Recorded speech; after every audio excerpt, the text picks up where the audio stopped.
Hey, how's it going, everybody? Today I want to take a little bit of a break from design work, and I'm going to be reviewing the album covers that are in my CD collection. If you end up liking this video, please consider subscribing to support the channel. So I recently whittled down my CD collection a few months ago, and I think I had close to 700 CDs, and I got it down to a little over 200. So I'm going to be doing a little mini series of this, and we're going to go through about 20 CDs at a time. So this will be a mini series on my channel of roughly about 10 videos. Some of the albums I'll discuss a little bit in terms of music, but I mostly want to focus on the album cover and the album art itself. All right, so let's go ahead and get started. The very first one in my collection is the album The Message by For Him. This is actually a Christian group, and I've had this CD probably since I was about 14 or 15 years old or something.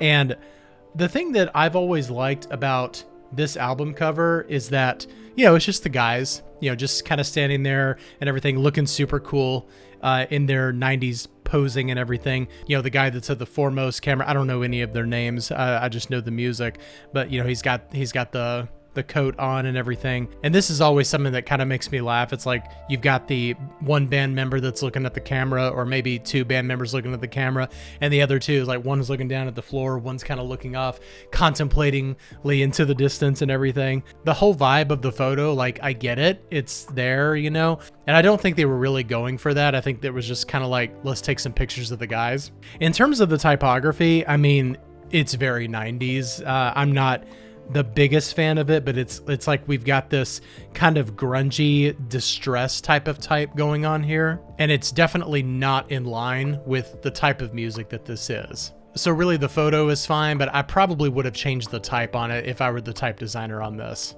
Okay, so next up is Forever Your Girl by Paula Abdul, another CD that I've had for a very long time. And let's take a look at the front here. I love the artwork where we've got the heart and like the arrow kind of piercing through it there. And what is that, a horn looks like?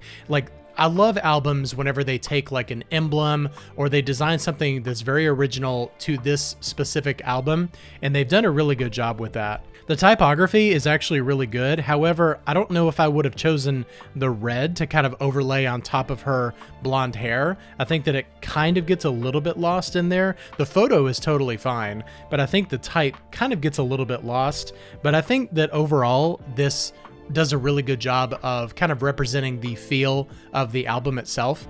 And so I actually think it's a really good album cover.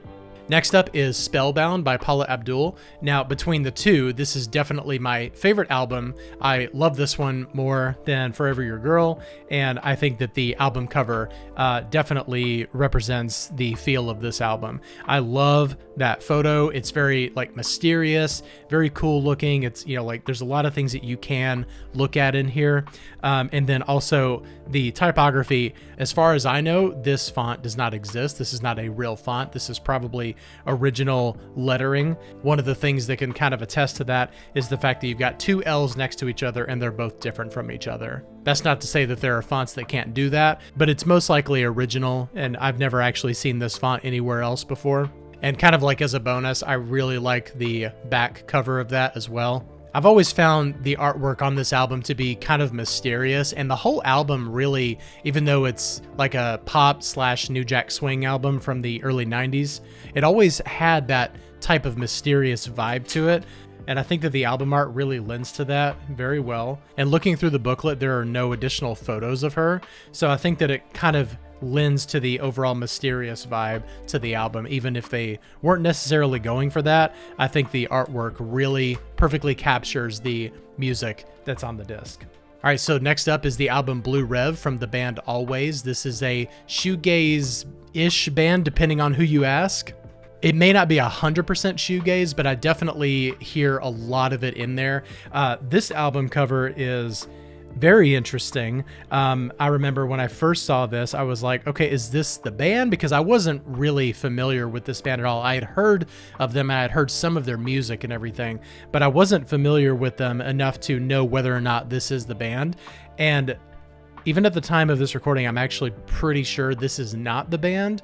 Don't think it is, but it's a very interesting cover because the girl on the cover, I think that's a girl, she looks very surprised at what's going on. It looks like that guy is kind of helping her up onto something. Is it like a roof? possibly, or maybe the top of a vehicle or something. I'm not really sure. But I will say that as mysterious as this picture is, maybe there is no mystery to it. Maybe everyone else knows what it is and I don't. But I think that the very summery type of sound that this album has, I think that it actually does a really good job of capturing the sound of the album. And I love just the very simple typography here. That could possibly be a font, although the two A's maybe look slightly different from each other. The S kind of has this weird little diagonal, like perfect diagonal slant here on one of the pieces. So it is very cool. And I love the music on this album, and I love the artwork. It's really cool. Up next is the only album that I own from Aly and AJ. And I will say that this album cover perfectly captures the sound of the music that's on the album. If you remember Aly and AJ from the 2000s, I will say that just know that they do not sound like that anymore. It's not the Disney pop music and everything that you remember from that time period. This is actually a very good album. It's a pure California sound. It has a really, really chill sound to it, and I love everything about it, including the typography. I think here they're probably using what looks to be something like Helvetica on the album cover, and then also for the track listing. But I just love the photo that they use, the effects that they use, the uses of the magenta, the purple, orange, and yellow perfectly captures the exact sound they were going for. It's one of my favorite album covers of the past couple of years, and also just a fantastic album in general. All right, so up next is Tori Amos's Scarlet's Walk. I've had this particular box of this album since the album came out. So that would have been, what, 2002? And I love the overall design of everything that they did with this box. If you open this up, it's got some really cool little additional extras, the little trinkets inside here. It's really cool. It was like some photos and a little charm and everything. I've always kept everything inside of this box. But in terms of the cover itself, the Polaroid, like the picture of Tori on the Polaroid with the little script font and everything, like the whole concept of this album was kind of like touring the United States of America in a post 9/11 world. So it like really does capture it very well. I love the leaves and everything. They kind of flow in to this back cover. Let's see if we can get a better shot of that. There we go. Of this girl right here. I guess maybe that's supposed to be Scarlet, the character Scarlet. I'm not sure, but it just kind of flows into the cover itself, and you got some of those leaves that are right there. I've always loved this album as a whole. Every song start to finish is fantastic. This is also the only Tori Amos album that I actually own on CD.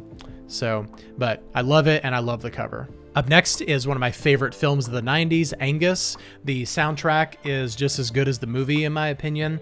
And this right here perfectly captures, in my opinion, the 90s, that type of typography. How you've got this mixture of uppercase and lowercase letters. It's very grungy. This is the kind of stuff that you would see really in music culture. You also saw it in movies as well. And the crazy effects that they've got here on their faces, it's just hilarious. I've always found it very funny. And I've just always loved the artwork on this and love the music that's inside, and of course the movie. If you've never seen Angus the movie, it's a great movie from the 90s.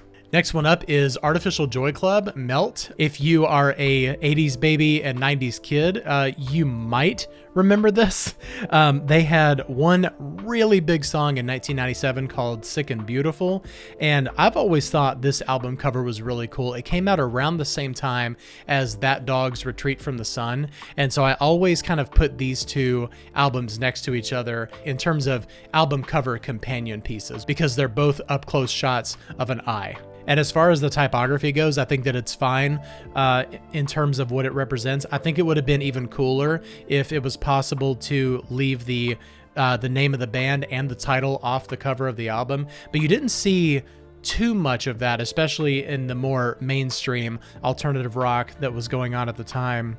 but the type seems just a little bit too straight-laced for what it was. I think it probably would have benefited from something a little bit more grungy.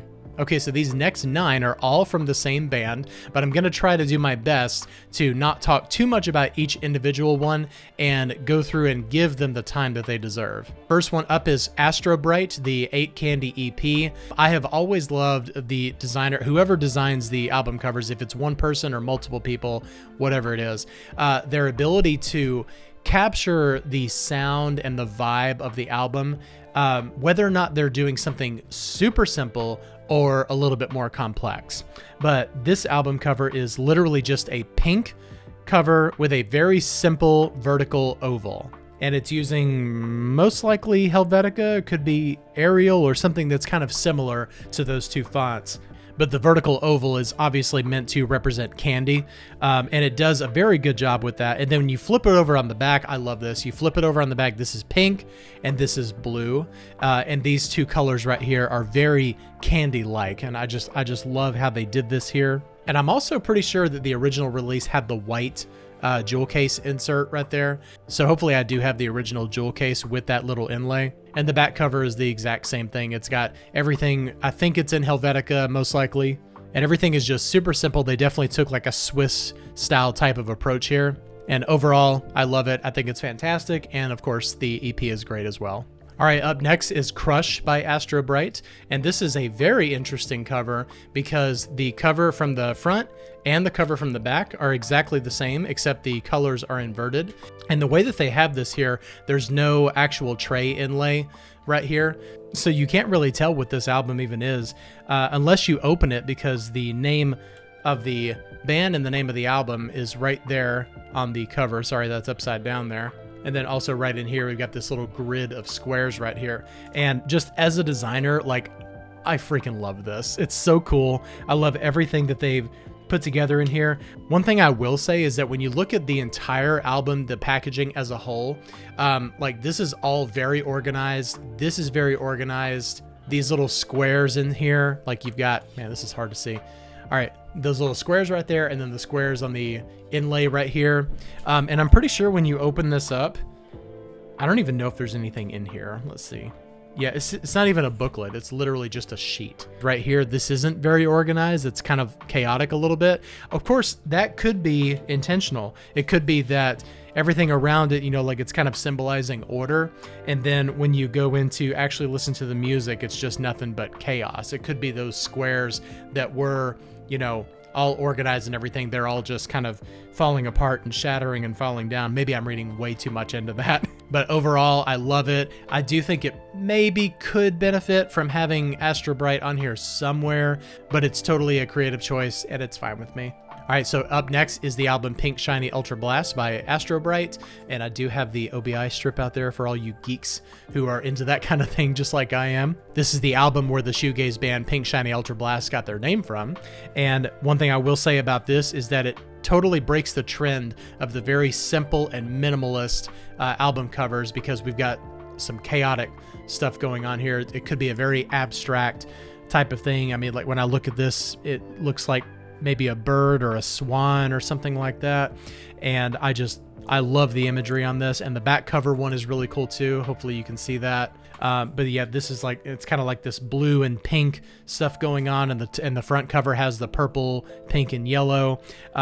Again, I think that even if you're going something like super minimal or something that is a little bit more involved, they do a really good job of capturing the sound on every single one of these albums. And it looks like, again, they're using Helvetica for the type. All right, so next up is Super Crush by Astro Bright. Also a really, really cool album cover. It kind of looks like, you know, what, two little protons or something like that, like almost crashing into each other, perfectly capturing the idea of the sound of it and everything. It's just like just noise and chaos and everything, and it's just so awesome. The back cover is also really cool. It's kind of like a structural type of thing. I will say that, like, if you've seen any of my shoegaze design videos that I've put up on here, these are not really easy to achieve in terms of trying to find something that you can kind of see clearly, but it's kind of being mudded through some other type of designs that are laying on top of it. It can be very challenging. So accomplishing things like these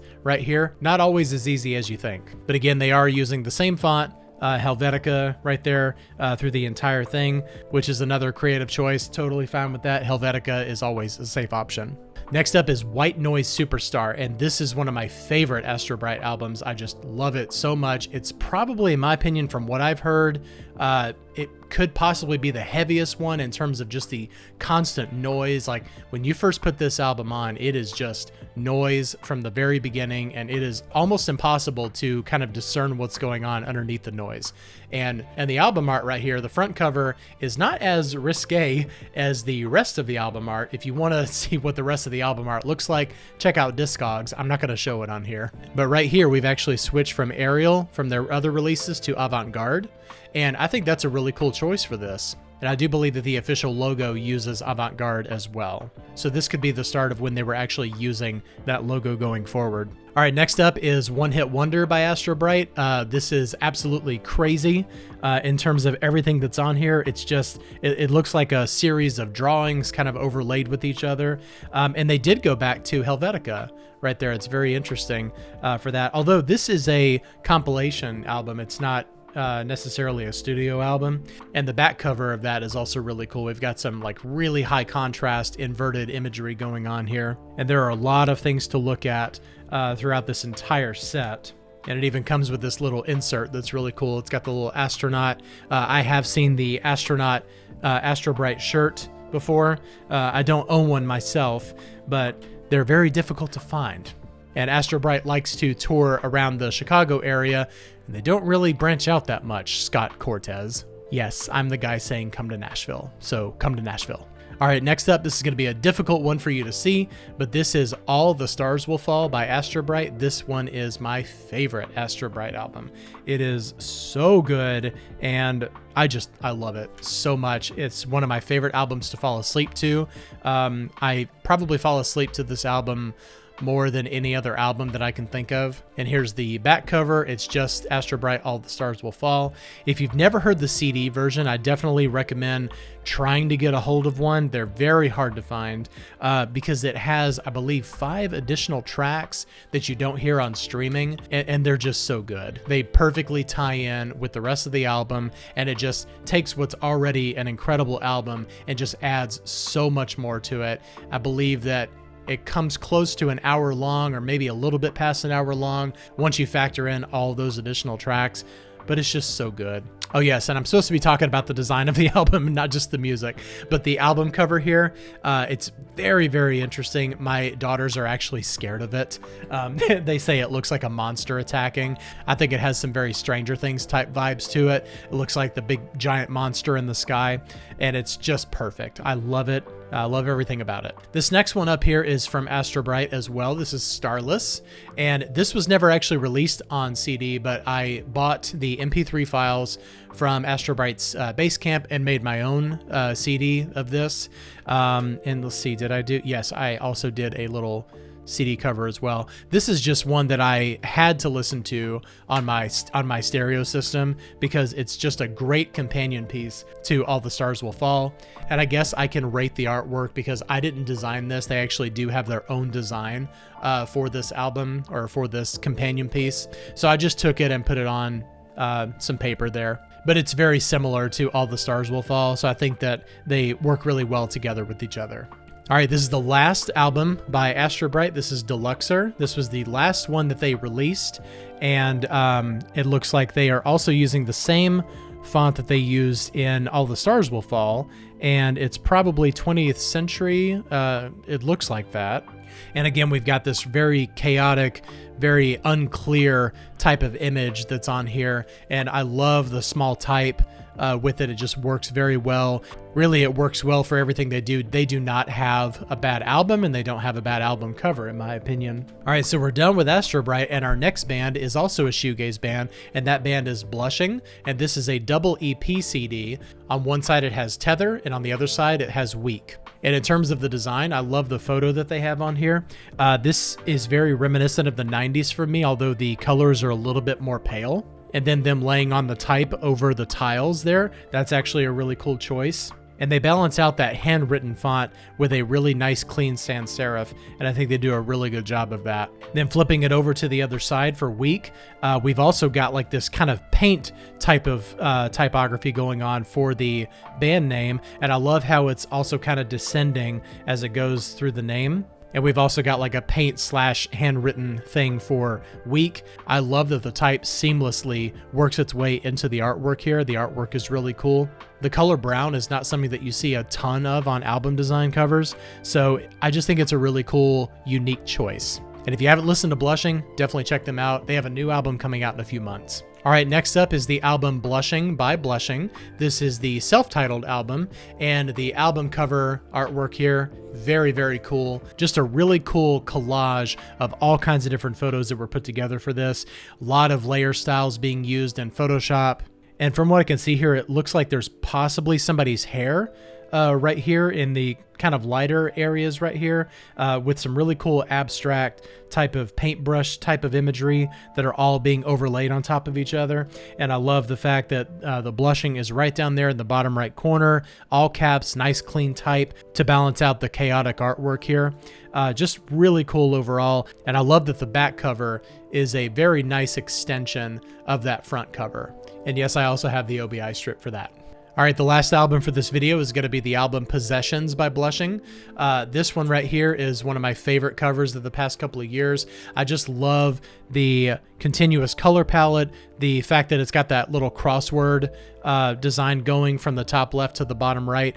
That's really cool to do all of that. And then they've got this grid system of all these different cool designs going on inside. It's very Bauhaus type of style. And I just love the continuous theme of the pink and the blue. And I saw them live in Nashville last year, so I got to meet them and they signed the CD for me. So that was really cool. All right, so that was my first video in reviewing album covers from my CD collection. Keep an eye out for part 2 where I will go through the next 20. And if you like this video, please consider subscribing to support the channel, and I'll see you next time. Bye-bye.